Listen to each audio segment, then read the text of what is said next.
नमस्कार, आप सभी का स्वागत करता हूं अपने YouTube चैनल सुरेंद्र सिंह बोरा में। आज का बहुत बड़ा अपडेट नैनीताल हाई कोर्ट से ब्रिज कोर्स को लेकर के आ रहा है और ये क्या अपडेट आ रहा है इस वीडियो में आप सभी लोगों को मैं विस्तार से बताऊंगा। उससे पहले आज सुबह की घटनाओं के बारे में बता सकता हूं कि ब्रिज कोर्स को लेकर के किस तरीके का अपडेट चल रहा था और किस तरीके की घटनाएँ चल रही थी। इन सारी बातों पर आज मैं आपसे डिटेल से बात करता हूँ। आज सुबह की खबर थी, हमारे ग्रुप के एक साथी जी हैं सचिन रावत जी। उन्होंने कहा कि डेट पे डेट आ रही, माता रानी पर ही भरोसा है, कहीं से कुछ नहीं हो रहा, माँ ही चमत्कार करेगी। तो ऐसा ही लग करके मतलब एक हंसी मजाक का माहौल ग्रुप में चल रहा था। तो कई लोग कह रहे थे कि भगवान कुछ नहीं करने वाले हैं, भाई अपनी मेहनत पर भरोसा कर रहे हैं। इसी बीच जो है कि अखिलेश सेमवाल जी ने अपनी डिग्रियों का विस्तार कर दिया कि भैया 2006 के बीएड हैं, 2007 में ये, 2011 में ये एमएससी बीएड फलाना ढिसकाना जो भी है, उन्होंने पूरी अपनी विस्तार से एमए बीए जो है कि बीएससी एमएससी एमए बीए सब उन्होंने डिटेल से डाल दिया। तो मैंने लिख दिया कि भाई साहब इतने पढ़े लिखे लोगों के लिए सरकार के पास नौकरी नहीं है। तो ठीक है, ऐसे हंसी मजाक में ही सब दिन कट रहे थे।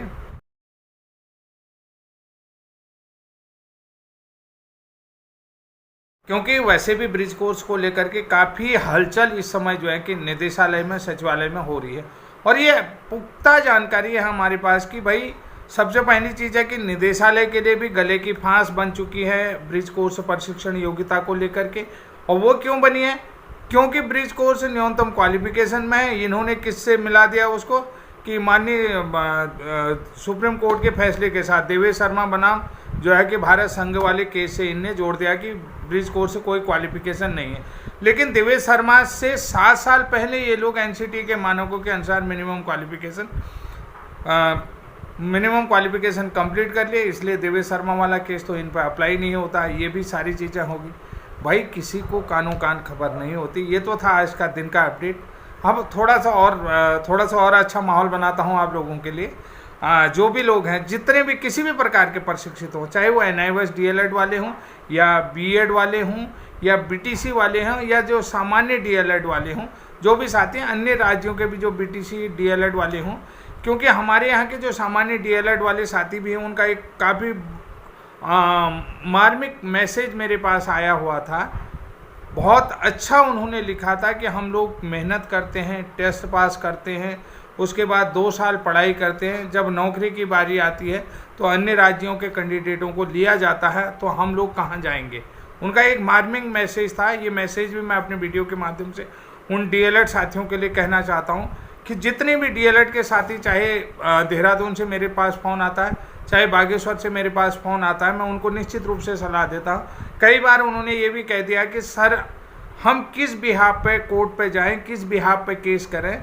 तो ये बहुत अच्छी बात उन्हें मैं बताना चाहूँगा कि उनके पास बहुत सारे बिहाफ हैं, बहुत सारी चीज़ें हैं। कि सबसे पहली चीज़ है कि जैसे आप लोगों को बता देता हूँ कि मातृभाषा प्रशिक्षण, मातृभाषा देखिए अन्य राज्यों में कि सबकी हर राज्य की मातृभाषा हिंदी नहीं हो सकती है। जैसे मध्य प्रदेश वाले हैं, वहाँ पर अल्पसंख्यक आयोग भी है और अल्पसंख्यक जो विद्यालय भी हैं, वहाँ की भाषाएं अलग अलग प्रकार की हैं। तो इसलिए जो है कि वहाँ का डीएलएड जो है कि उत्तराखंड में नहीं चल सकता। ये बात तो क्लियर बात है। डीएड हो या डीएलएड हो, अगर कोई एमपी से कर पा रहा है तो अगर कल के दिन इसमें केस हो जाए, हाई कोर्ट से सुप्रीम कोर्ट में भी चला जाएगा, तो वहाँ का डीएलएड जो है कि भाषा के आधार पर, भाषा और संस्कृति के आधार पर जो है कि यहाँ पर अप्लाई नहीं कर सकता है। ये मैं आप लोगों को बता देता हूँ कि कई बार तो ये अलग चीज़ है, ये अलग मैटर है। ये इसी तरीके से चल रहे थे। फिर हमने जो है कि ब्रिज कोर्स को लेकर के सचिवालय और निदेशालय में कितना प्रेशर है, ये सारी चीज़ें आप लोगों को बता दिया। कहने को तो उन लोगों ने बड़ी आसानी से कह दिया, लेकिन अब कि भाई हमने पूछा कि ब्रिज कोर्स जो है कि किस आधार पर न्यूनतम क्वालिफिकेशन में नहीं है। वो देवेश शर्मा वाला केस का रिप्लाई हुआ। मैंने कहा देवेश शर्मा वाला केस जो है वो जो है कि 2023 में फैसला आया, ठीक है, 2023 में, और जो है ब्रिज कोर्स जो है कि 2017 में हो चुका है। भाई 1 टाइम है। तो ऐसे करके हम लोगों ने पूरी चीज़ें जो है कि उनको समझा दिया। तो भाई अब मामला है तो कोर्ट में है, कोर्ट में मामला है तो निदेशालय से क्या जवाब जाएगा और सचिवालय से क्या जवाब जाएगा कि 7 साल पुरानी क्वालिफिकेशन को आप 7 साल बाद वाली क्वालिफिकेशन से टैली कर रहे हैं। भाई वो तो न्यूनतम क्वालिफिकेशन में। और दूसरी बात आप लोगों को पता ही है, देवेश शर्मा वाला केस जो है कि जिनके पास न्यूनतम क्वालिफिकेशन नहीं है उनके अगेंस्ट है, और जिनके पास न्यूनतम क्वालिफिकेशन है उसको वो केस सपोर्ट करता है। ये भी आप लोग जानते हैं कि न्यूनतम क्वालिफिकेशन को क्या है, देवेश शर्मा वाला केस हमेशा सपोर्ट करता है, न्यूनतम क्वालिफिकेशन को सपोर्ट करता है।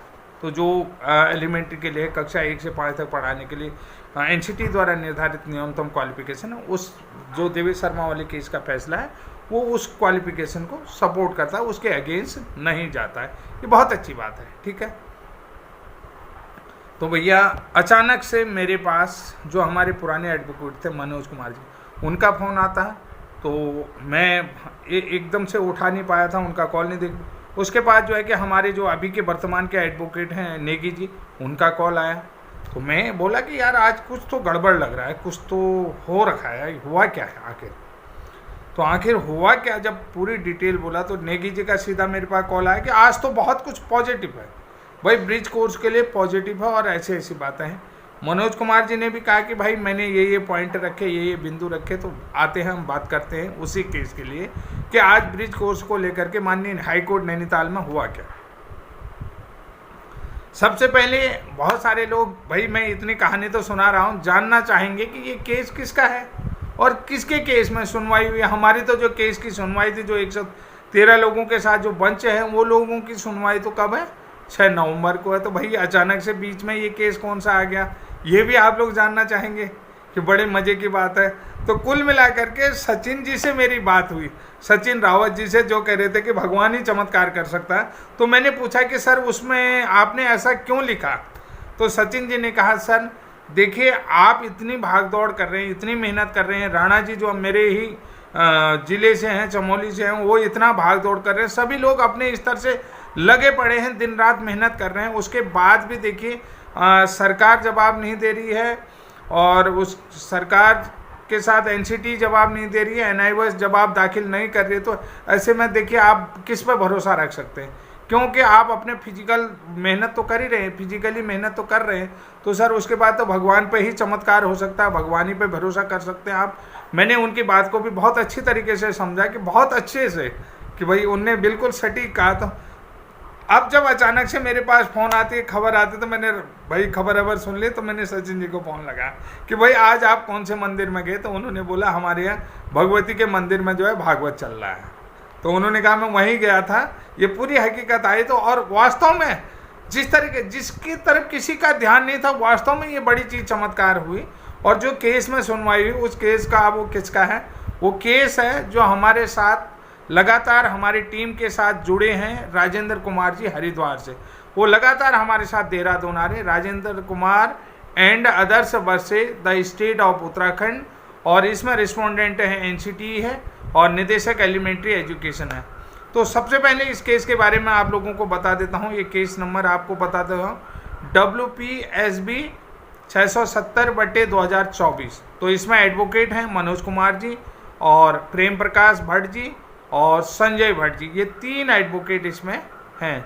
तो सबसे पहले ये बात मैं आप लोगों को बताता हूँ कि इसमें एडवोकेट कौन है, मनोज कुमार जी।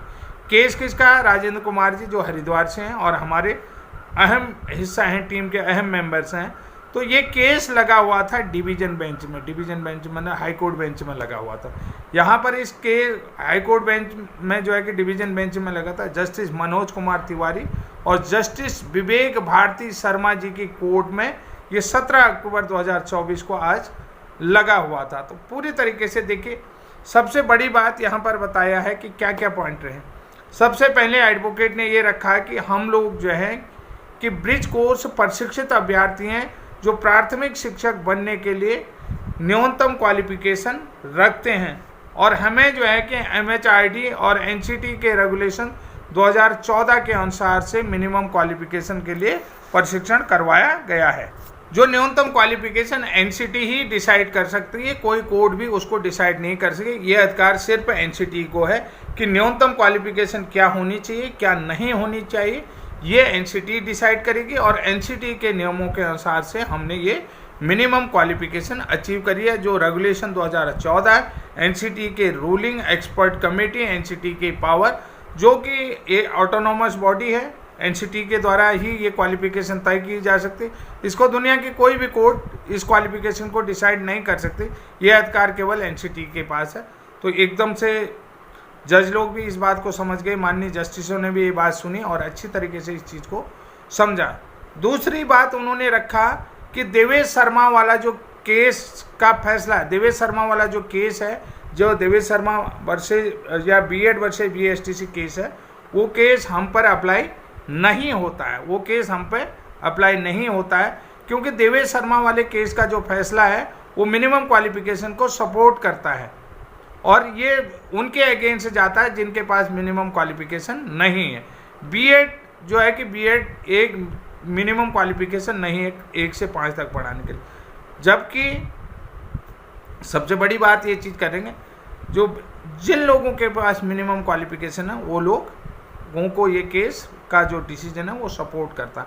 तो यहाँ पर सबसे बड़ी बात आप लोगों को एक चीज़ और समझा देता हूँ कि देखिए, जो भी माननीय सुप्रीम कोर्ट ने फैसला दिया है कि 6 से 8 तक बीएड को पढ़ाने के लिए एलिजिबल माना है, 6 से 14 वर्ष के बच्चों को, ठीक है, वो प्राथमिक उच्च प्राथमिक में एलिजिबल लगेगा। अब यहाँ पर क्या है कि कक्षा 1 से 5 तक पढ़ाने के लिए बीएड के पास पेडागोजी नहीं है, इसलिए कक्षा 1 से 5 तक पढ़ाने के लिए उसके पास मिनिमम क्वालिफिकेशन नहीं है। जो लोग पूर्व में इन सर्विस थे तो उन लोगों को 6 महीने का ब्रिज कोर्स है एमएचआरडी के दिशा निर्देश में एनसीटी ने करा लिया, तो यानी कि इसलिए इनके पास कक्षा 1 से 5 तक पढ़ाने के लिए न्यूनतम क्वालिफिकेशन है। देवेश शर्मा वाला जो केस है वो न्यूनतम क्वालिफिकेशन को सपोर्ट करता है, ये बात सभी लोग समझ लो। और सभी दूसरी बात है कि जो ब्रिज कोर्स प्रशिक्षण देश में हुआ है वो केवल 1 टाइम हुआ, उसके बाद आज तक कोई भी प्रशिक्षण एनसीटी की तरफ से कोई भी ब्रिज कोर्स नहीं करवाया गया।